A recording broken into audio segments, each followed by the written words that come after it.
Utabiri wa kifo cha Ibrahim Traore ni lazima tu utaendelea kutimia ndani ya miaka mitano, yani tukianza kuhesabia katika mwaka 2025 mpaka 2030, na nafikiri unielewe tu vizuri na usifikirie vibaya kutokana pia na taarifa hii ambayo ninakuelekeza zaidi.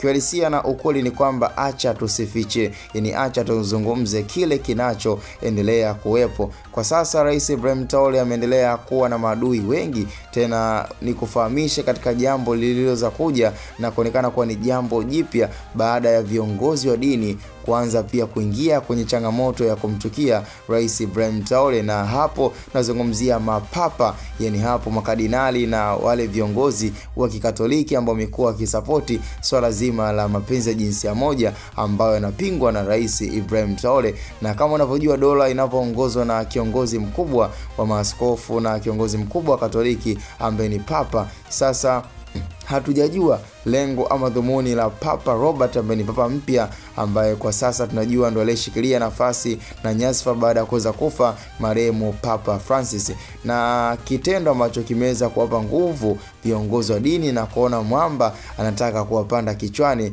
na kupinga ajenda yao ambayo kwa sasa iko njiani na iko mbioni, kama unavyoona kabisa kwamba ajenda ya mapenzi ya jinsia moja iko mbioni sana. Sasa ni swala ambalo kwa Ibrahim Traore katika nchi yake ameweza kupinga wazi na ameweza kukataa kata live bila ya chenga. Kwa ni swala ambalo ni lazima tu kutakuwa na upinzani, na hata viongozi wa dini ambao pia nazungumzia kwa baraza la maaskofu wa wote wa Makatoliki, lakini pia na hata kwa makadinali wote wameshaona kabisa kwamba mwamba hawafai. Kwa hiyo huenda akaribu mipango yao na kuharibu ajenda zao. Kwa hiyo kusema kwamba wataendelea kumwacha endelee kudumu na kuharibu pia mipango yao, kwa sababu wanaamini katika nchi za Kiafrika swala hili ndo pengine kidogo limekuwa na ukakasi. Kwa hiyo huenda kwa kuweza kumzima mtu ambaye amekuwa na ushawishi mkubwa, huenda swala lao likawa linaelekea kukamilika. Na nafikiri ni swala la ajenda ya LGBT ambayo ni ajenda ya lesbian, gay, bisexual,